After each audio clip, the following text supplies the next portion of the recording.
Talvez eu tenha mais perguntas do que respostas a serem dadas, porque uma das qualidades mais preciosas que a gente pode guardar é sentir-se sempre ignorante.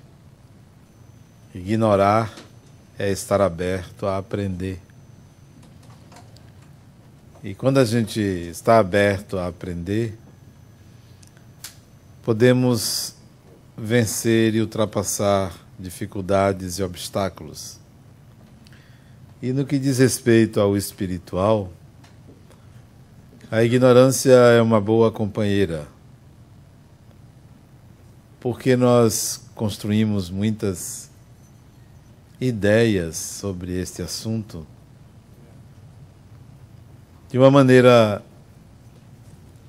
que nos distanciou da verdadeira essência que somos nós. Precisamos, às vezes, desconstruir uma casa para construir uma melhor. Quando a gente quer reformar, pode guardar muita coisa que não é útil. Então, no que diz respeito ao espiritual, é preciso desconstruir muita coisa. Desconstruir muita crença. Tais crenças nos afastam da realidade espiritual, limitam a nossa vida.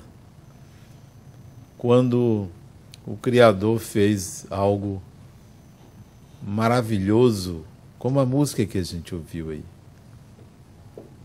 fez algo divino. Não nos fez para que nos dissolvêssemos a 7 palmos, né? Não nos fez para isso. O Criador não nos fez para que um vírus nos consumisse ou que um furacão nos destruísse.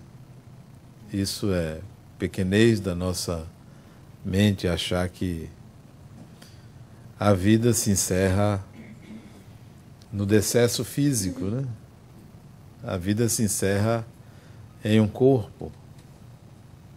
Ela é muito mais do que isso. A vida, aliás, está presente muito mais nas nossas emoções do que nas sensações, já que as sensações, elas antecedem as emoções. Nós somos criados para sentir, ter sensações, depois ter emoções e depois ter sentimentos. E a vida acontece quando, de fato, nos emocionamos. Você aprende uma coisa quando você se emociona. Quando você racionaliza, você decora. Você guarda na memória apenas, mas guardar na memória não significa saber. Então, a vida ela é vivida nas emoções, nos sentimentos, não nas sensações, não nas informações. O espiritual, ele apareceu desde os primórdios da existência humana, desde os trogloditas, o homem das cavernas. O espiritual estava ali de uma forma mística e mágica. Hoje não cabe mais uma forma mística e mágica de enxergar a vida. Quem pensa que na rapidez de um segundo se resolve uma existência está equivocado. Nós sempre temos muitas oportunidades. Disse que não se pode perder uma oportunidade. Eu digo que as oportunidades se multiplicam a todo momento, porque o Criador não oferece só um momento para o espírito, ou só uma via. Seria pequenez a gente achar que tem um Criador que diz assim, ou é agora ou nunca. O que é isso? Isso não é fato. Ou acharmos que o Criador diria, se você errou, já era. Esse Criador já era. Esse não existe. Precisamos ter uma mente mais aberta, mais, eu diria, flexível para entender a vida e o espiritual. Se um espírito aparecesse a você, seria um desastre para você. Porque você está tão contaminado ou contaminada de ideias que transformaria aquele momento num susto, numa explosão de medos. Basta que você se olhe no espelho que você vê o que é um espírito. É você. Basta isso, deveria bastar isso para você dizer assim, poxa, então o espírito é isto, sou eu que sou o espírito, que eu quero acreditar, que eu quero entender, que eu quero lidar. Tudo começa, como Aristóteles dizia, o homem, o ser humano, é a medida de todas as coisas. Então, você é o espírito que você precisa se reconciliar ou entender.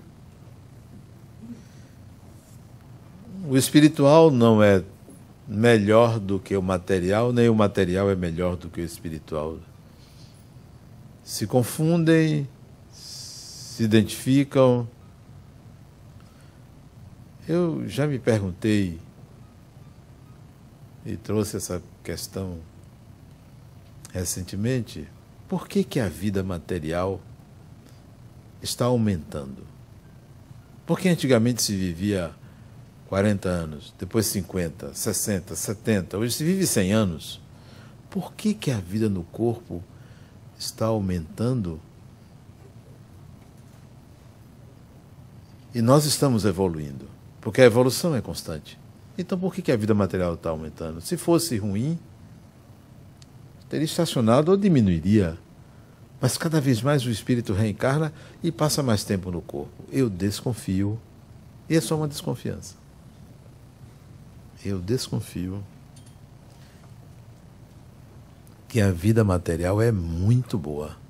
Eu desconfio que é muito boa. Não é um degredo.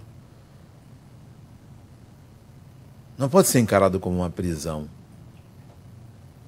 Desconfio. Por que desconfio? Porque às vezes que me vi fora do corpo, eu achei um pouco sem graça. Peraí. E as histórias que se conta da vida espiritual, como se conta, são meio sem gosto. Todo mundo de branco. Peraí. Então você não vai ver nenhum americano lá, porque o americano é colorido. Por que todo mundo tem que estar de branco? Que falta de... Que pobreza é essa? Uma pobreza enorme, né? Todo mundo sério demais. Não, isso... Eu prefiro aqui. Porque aqui é mais vida, mais flexível. Então não deve ser assim. Como se pinta a vida espiritual, não pode ser aquele estereótipo religioso clássico de que ninguém pode dizer uma palavrinha, um palavrão, não pode, porque como não? Então, lidar com o espiritual tem que ser revisitado isso, tem que ser revisto. Você tem que, ou deve, naturalizar o espiritual. Naturalizar. Nós temos que naturalizar o que é espiritual. Tornar algo palatável, agradável. Eu toquei aqui, foi eu? Foi eu que toquei? Foi não, né? Ah, não.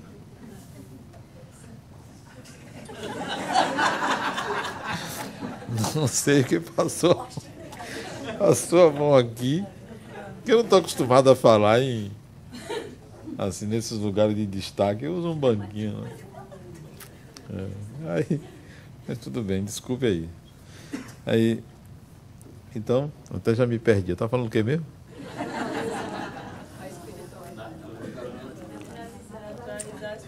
Precisamos naturalizar o espiritual, trazer o espiritual para o dia a dia, não transformar numa coisa distante. Foi isso que fizeram com Jesus. Transformaram Jesus no Cristo. Pronto. Ficou distante. É o Filho de Jesus. A pessoa, o ser humano, aquele que foi capaz de conviver, viver, dialogar, estar com. E uma coisa boa é você estar com, né? Por isso que a palavra confiança significa confiar, fiar com, né? Você estar com alguém. Então, quando eu escrevi esse livro, O Arquétipo Espiritual, é claro que eu pensei no que seria a proposta desse ser humano chamado Jesus. A palavra arquétipo quer dizer tendência comportamental, algo assim. Um arquétipo é a possibilidade de realização de um ato. O arquétipo é um acontecimento psíquico que se traduz num comportamento. Então, o arquétipo espiritual quer dizer que Jesus, com a sua mensagem, conseguiu fazer com que entendêssemos o espiritual. E fazendo uma retrospectiva, quando eu era mais jovem, isso já tem muitos anos, eu tenho 61 anos, lá pelos 20 anos de idade, eu não gostava de falar em Jesus, não gostava. Eu fazia palestras e tangenciava o assunto, porque eu achava que aquele Jesus que era pregado era absurdo. Era absurdo. Eu não aceitava a ideia de um homem sábio, de uma pessoa sábia, de um espírito evoluído, só dar lições de moral. Não aceitava isso. Isso soa meio piegas, meio catequista. E eu penso que um sábio, ele se humaniza para melhor ser entendido e aceito. Então eu não falava sobre Jesus. Não gostava de falar, porque eu não aceitava aquele Jesus e eu tinha razão. Comecei a falar sobre Jesus lá pelos 30 anos de idade, aí eu comecei a falar. Mas um Jesus ainda maquiado pelas ideias da minha época, da minha geração. E só quando eu atingi a meia-idade, lá pelos 45 anos, é que eu fui entender Jesus. Eu fui entender que a mensagem dele deveria me introduzir numa dimensão espiritual e não numa dimensão moral. Se você está na dimensão moral, você vai ser julgador. O pior julgador é aquele que se julga como bem ou mal. E o Jesus que eu aprendi lá atrás é o que julgava as pessoas como ou boas ou más. Quando você começa a pesar o bem que você faz e o mal que você faz, e chega à conclusão que você faz mais bem do que mal, meus pêsames. Ou o inverso, meus pêsames. Uma vida não pode ser dividida entre atos bons e atos maus. Uma vida, ela é preenchida de muitas emoções. Não pode ser julgada como bem ou mal. Não, você não se julgue. Denar você é uma pessoa boa, bonito sou, e é outra coisa. Você é uma pessoa má? Não, não façam isso. Não se julguem dessa forma. Você é uma pessoa é uma totalidade de comportamentos, de eventos, de experiências, de emoções. Como estabelecer um único fio, um único filtro? Isso é reducionismo. Não pesem a encarnação de você sobre esse paradigma do bem e do mal, esse maniqueísmo barato. Pense assim: eu sou um espírito em processo de evolução.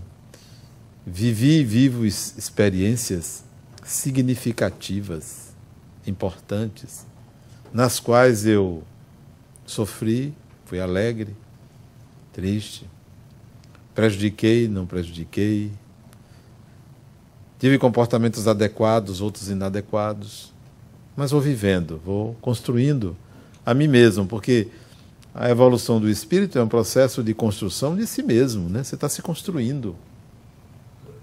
Processo de construção. Você só se vê a você mesmo depois de muita experiência, você vai se enxergar. Mas enquanto você estiver se julgando, fiz o bem ou fiz o mal, você não está se vendo. Não está se enxergando. E é uma habilidade muito grande você se enxergar. Porque quem se enxerga, enxerga um outro. Quem não se enxerga, não vê o outro, vê uma projeção. Enxergar uma pessoa é difícil enxergar uma pessoa.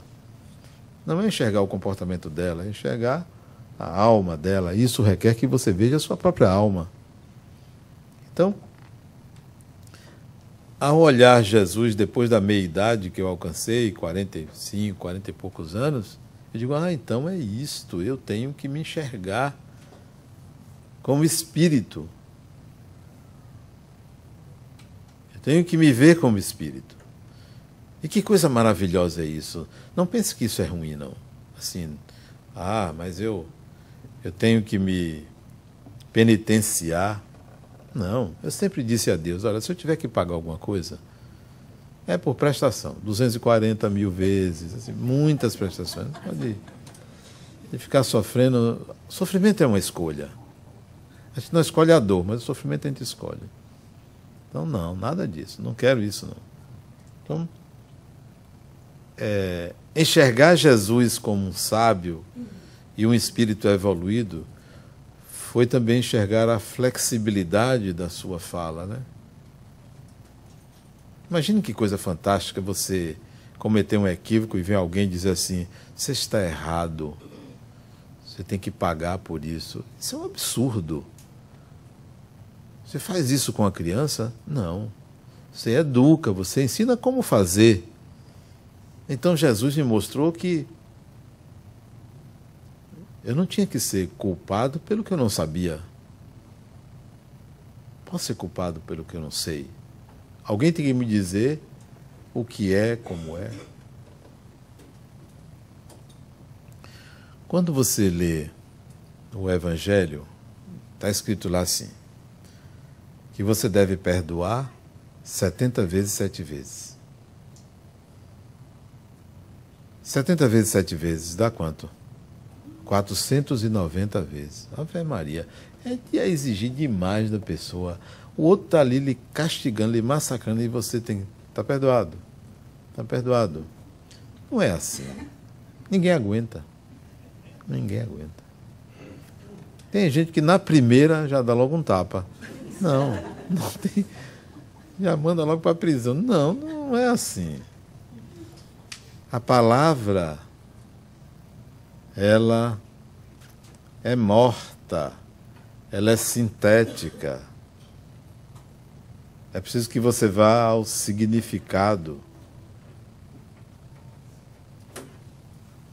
Perdão é um arquétipo. Não é um ato. Não é um ato. Se você pensar que é um ato, você não cresce. Se você pensar que uma pessoa lhe agrediu e instantaneamente você tem que perdoar, não cresce nem você, nem cresce ele. Porque o perdão não é um ato, o perdão é um processo. Processo que exige etapas. É como o amor. O amor é um processo, não é um ato. Ninguém ama ninguém, eu amo você. Isso é um processo, é resultado de um processo. Eu tenho que amar todo mundo. Isso é um processo que leva milênios. Isso não é assim, é agora. Então, não, perdoar não é esquecer e passar uma borracha. É um processo isso, onde há que haver crescimento de ambas as partes. Se você me agride, antes de passar uma borracha, vamos ter que resolver isto. Vamos ter que crescer, eu e você. Você para não mais agredir, eu para entender por que fui agredido. Esse é um processo. Isso requer amadurecimento. Então nós precisamos entender que a letra do Evangelho, tudo que está escrito, tudo que foi dito, precisa ser compreendido, elaborado. E não simplesmente tenho que executar isso, tenho que fazer. Não tenho que fazer. Eu tenho que saber o que é que está sendo dito. Então, quando... Aquele relógio está parado? Está não, né? Não está não. Porque o ponteiro inverteu. Quando você entrar em contato com o Evangelho, desconfie, desconstrua as interpretações que você deu, porque elas podem estar lhe levando por um caminho de estagnação. Tudo evolui, tudo tem que ser contextualizado. A interpretação de 100 anos atrás não pode ser a mesma de hoje. Não pode ser a mesma de hoje.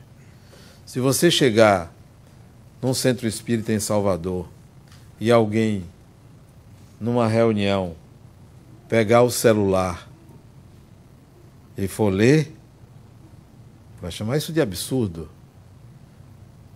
Mas eu assisti uma reunião ontem em que metade das pessoas abriram o celular para ler o que seria analisado ali, porque esse é um instrumento da atualidade. Você não pode fazer as coisas como se estivesse no século XIX. Nós estamos no século XXI, 21, 22, 21, né? 21. Você tem que contextualizar. Então, se alguém me agride, me rouba, eu não vou dizer está perdoado, eu vou mandar para a corte. Você vai ter que responder por um processo. Que perdão é este? Você tem que educar e ser educado, e não simplesmente esquecer. Então, o Evangelho é um roteiro, é o mapa, mas não é o território. E a gente encara como território. É assim e assim tem que ser feito. Não. Eu preciso entender o que está ali. Então, quando eu comecei a enxergar que Jesus era flexível, era uma personalidade flexível, melhorou. Esse Jesus eu quero falar. E a proposta do arquétipo espiritual, por que ele me levou à dimensão do espírito? É porque ele falou um termo, ou o que ele mais falou, que me encantou. O que ele mais falou que me encantou. Ele usou um termo que ninguém nunca tinha usado, e ele usou. O que foi? O que foi? Não, isso é antigo, não foi ele que disse. Amai-vos, foi... Judeus já falavam isso. O amor foi os judeus que começaram a falar. Aliás, Buda já falava do amor. Antes de Jesus. Não. Olha aí. Vocês construíram a ideia que Jesus veio falar de amor. Não foi ele. Amar a Deus sobre todas as coisas e ao próximo como a si mesmo está lá no Pentateuco judaico. Mais de 3.600 anos antes de Cristo. Não foi atire a primeira pedra, não. Isso, o reino dos céus. A abertura do arquétipo espiritual está aí. Jesus falou do reino dos céus, reino de Deus. Ninguém falava nisso. Nem Buda, nem Moisés, nem ninguém. Moisés falava de um céu e de um inferno, mas um lugar tedioso. Já pensou? Já pensou? O mito de Adão e Eva é um mito egípcio, não é um mito judeu. O judeu copiou dos egípcios o mito de Adão e Eva. Deus fez o mundo, fez o homem, fez o... Não é? Em 6 dias, não é? Descansou no 7º. Se ele não fizesse a mulher, era tedioso. Ainda bem que ele fez a mulher, porque fez uma contradição, né? Ele deu alegria a Adão, porque senão Adão até hoje estava caçando borboleta. Eva querendo serviço e ele no mundo. Então, o feminino veio para trazer vida, né, a esse masculino. Jesus, ao propor o reino dos céus, veio dar vida àquilo que era sem gosto. Uma vida sem sentido, sem amplitude, sem continuidade. O arquétipo espiritual quer dizer, ele abriu as portas dessa dimensão desconhecida, que ninguém tinha ideia de como era. E ele trouxe algumas parábolas que fez com que o ser humano daquela época pensasse, então tem isso, então é aquilo. O reino dos céus é isto, é aquilo. Então você começa a entrar numa dimensão que antes era só aqui. Faça o bem, ame, perdoe. Como se tudo terminasse aqui. Que negócio sem valor. Imagine se o universo só tivesse a Terra. Negócio sem gosto. Ainda bem que tem. Aí o sistema solar, para a gente caminhar para lá, para a Terra ter como avançar na civilização, tendo outros mundos. E esse universo aí imenso, agora são multi-universos, então ainda bem que existem possibilidades além. Então, o arquétipo espiritual é o reino dos céus que você agora pode pensar, peraí, então tem mais coisa aí para eu viver. Tem mais coisas para eu viver. O que é que tem para viver? Tem uma dimensão aí riquíssima que em volta da Terra essa dimensão ainda é um pouco pobre. Imagine se desencarnar fosse só ir para nosso lar, essa cidade espiritual cheia de regrinhas. Não pode ser só isso, deve ter muito mais coisa. É como você morar na cidade onde eu nasci, pequenininha, lá no interior da Bahia, cujo o estacionamento que tinha lá era um estacionamento de jegue, grande estacionamento de jegue, 2 ruas, cidade pequenininha, e todos os habitantes almejavam um dia ir para Salvador. E isso na década de 60, quando você tinha, além de Salvador, São Paulo, que ninguém vislumbrava São Paulo, Nova York, Toronto. E aí vai. Quer dizer, o limite daquela cidade era Salvador, o horizonte era Salvador. Então o nosso horizonte não pode ser chegar a 70, 80, 90 anos e dizer, estou aposentado, estou bem aqui, está tudo ótimo. Que horizonte? Peba. Peba é uma expressão lá de Salvador. Não sei se vocês sabem o que é peba. Peba quer dizer pobre, pobre mesmo. Imagine você passar 80 anos no corpo e achar que você ganhou o reino dos céus porque está estabilizado, tem uma vida mais ou menos, toma os seus remédios, vai no centro. Grande coisa. Que maravilha. Meus pêsames. Se é isso que você... mas eu estou na América, estou nos Estados Unidos, estou seguro. Ninguém está seguro de nada em lugar nenhum. Olha o que está acontecendo com esse país. Se determinado candidato vencer, vai ser um problema. Ninguém está seguro de nada. Você está aqui pensando, meu Deus, e o que vai ser de mim? Não, ninguém está seguro de nada. Não pense que essa segurança... Ah, mas eu tenho saúde, está tudo bem. Quem disse a você? Seu corpo está cheio de bactérias, de vírus. Isso é natural.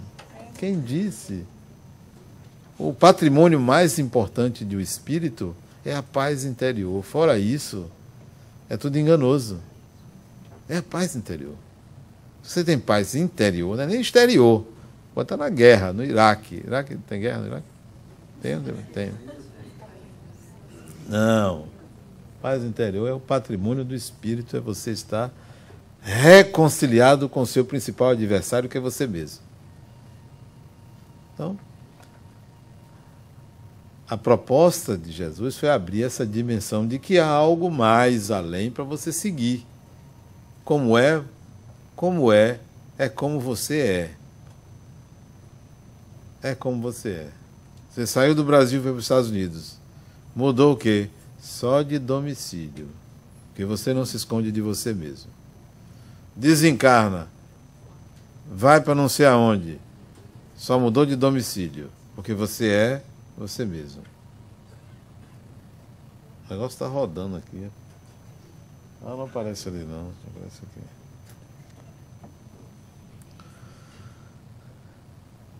Ao escrever sobre esse assunto, eu procurei levar o leitor a mudar de dimensão, a sair de uma faixa e entrar em outra faixa, né?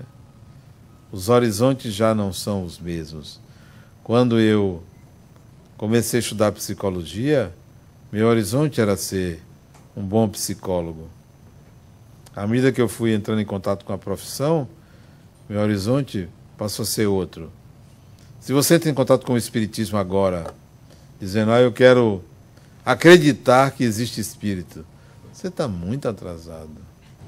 Muito atrasado. Se você ainda quer acreditar, não acredite. Sinta. Porque sentir ninguém lhe tira. Acreditar depende de um evento externo. Ninguém lhe tira. Quando a gente sente, está na alma. É igual amor. Existe o amor. Você só vai saber o que é se você sentir. Se você não sentir, você nunca vai saber o que é. Tem que sentir. É igual a ser mãe. Ou você sente ou você não sente. Tem que sentir.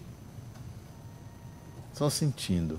Então, sobre o espiritual, você tem que sentir. Não é acreditar em espíritos. Tem que sentir que você é um espírito. Você tem que entrar em contato com espíritos porque você sente isso. E não simplesmente porque você leu. Leia para se informar. Mas viva. É preciso viver aquela experiência, né? Enquanto você tiver medo de espíritos, você não vai passar de um primeiro degrau. Medo de espíritos. Convencer as pessoas de que elas devem acreditar. Não convence a ninguém. Quem quer convencer os outros não está convencido. Quem se preocupa em estar, tenho que provar fulano. Não precisa. Seja você. Seja você que o outro vai entender, vai perceber em você. Você vai ser o principal veículo de transformação para o outro. Eu me lembro uma vez que alguém veio me pedir para provar o outro que espírito existe. Eu disse logo, morra.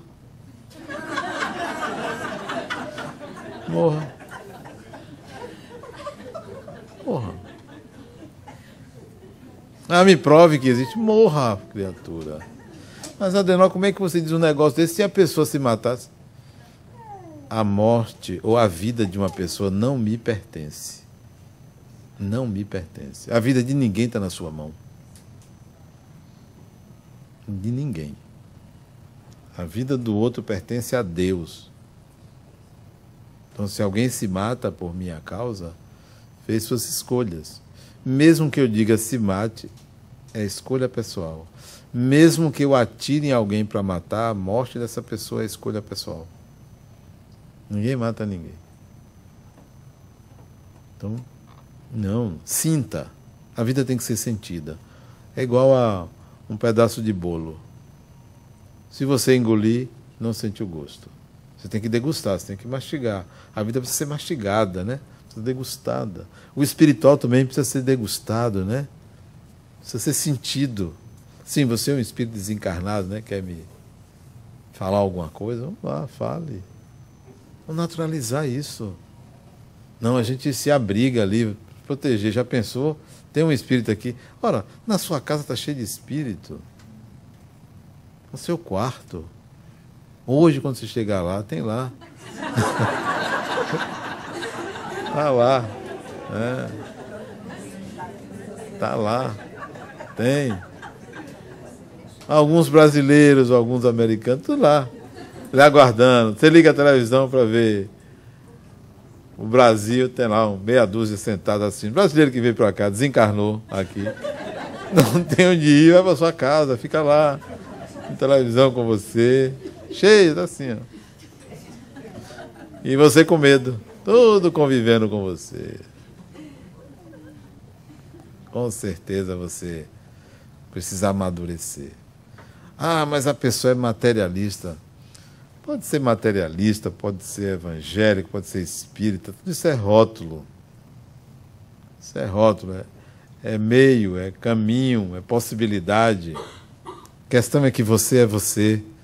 Você não vai fugir de você. Todos os dias você sai do corpo, entra em contato com outros espíritos, porque esse é o universo de Deus. Isso não foi inventado pelo Espiritismo. O Espiritismo não inventou as cidades espirituais. Elas são forjadas por aqueles que desencarnaram e, usando a matéria no mundo espiritual, formaram cidades, né? De acordo com as suas possibilidades, com as suas arquiteturas, com a sua imaginação. Se você for numa cidade espiritual aqui nos Estados Unidos, é diferente da cidade espiritual no Brasil, na Alemanha, na Índia, na China. É diferente, porque é cultural, de acordo com a cultura local. Não é com o nível de evolução, porque dizer que um país é mais evoluído do que outro é uma bobagem sem tamanho. Ah, o Brasil é mais evoluído do que... Isso, não existe isso. O Brasil não é uma pessoa, não é um espírito. É uma abstração. Você não pode medir o nível de evolução de um país. É uma abstração, essa medida que a gente faz, né? Ah, porque nos países mais desenvolvidos a quantidade de suicídios é maior. E isso é parâmetro para medir a evolução do espírito? Isso é estatística. Estatística, tem muitas estatísticas. Somos todos espíritos, sim. Vivendo em diferentes culturas, e o que acontece no plano divino é que você migra de uma cultura para outra. Já pensou se o espírito reencarnasse só numa mesma cultura? Não evoluiria. Então se mistura. Judeus nascem na Palestina, palestinos nascem na Israel, se modifica. Americano, qual é o russo, nasce lá, nasce aqui. Mexicano, nasce lá, nasce aqui. Brasileiro vem de tudo quanto é lugar, né?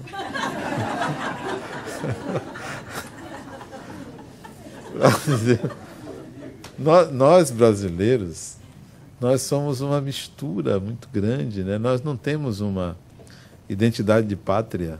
Não temos. Diferente do americano, que é invejável o americano, que eles têm uma identidade cultural de pátria, vem lá da Irlanda, né? Nós viemos de tudo quanto é lugar, da Península Ibérica, da África, da Ásia, do México, toda a América Latina, reencarnou ali há 500 anos atrás. É uma mistura que não tem tamanho. Não tem identidade. Você não vê o amor à pátria, que embora isso seja intermediário também, que não é evolução dizer que ama a pátria, mas nós somos uma mistura, somos espíritos de diferentes locais, né? veio dali, outro veio daqui, se reúne ali para aprender com a convivência a respeitarmos uns aos outros, né? Nós somos muito invasivos, muito... desrespeitamos um pouco a individualidade do outro, né? Bom, o Arquétipo Espiritual, esse livro, que foi o 6º livro da série de 7, ele representa a entrada na dimensão do Espírito que Jesus me proporcionou ao falar do reino dos céus, que é para mim o objetivo maior da sua estadia naquela encarnação, foi levar a amplitude da consciência para a existência de algo maior do que a vida humana material. Dizer que ele veio trazer o amor, isso é redundância, óbvio. Mas o mote, o principal motivo, foi levar as pessoas a entenderem que há uma vida além dessa vida. Razão pela qual você viu que muitos entregaram a vida física, né? Se imolaram, morriam cantando, porque ele colocou que existia essa outra vida. Então as pessoas perderam o medo naquela época. Depois veio o período do terror, na Idade Média, que trouxe de volta o medo da morte, né?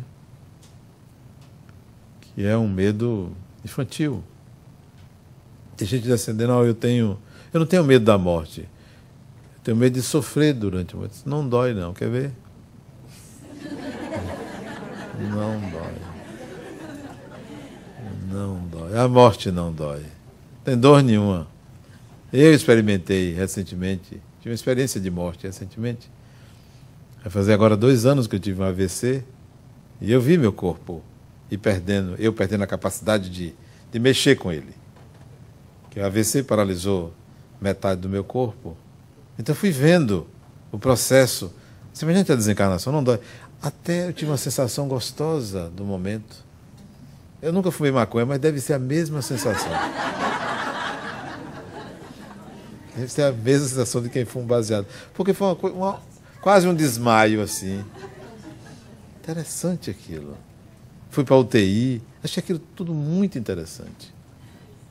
Não, a morte não dói. O que dói é ver a alma que não ama. Essa é uma dor. Você nunca amou uma pessoa?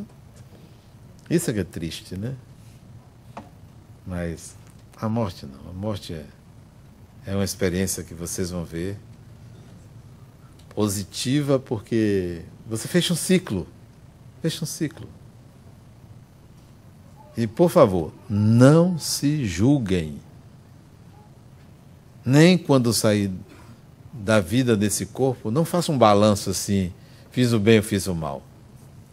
O balanço que a gente deve fazer é quantas experiências eu vivi e aprendi tanta coisa. Vamos lá, o que é que vem de volta? O que é que vem de novo agora?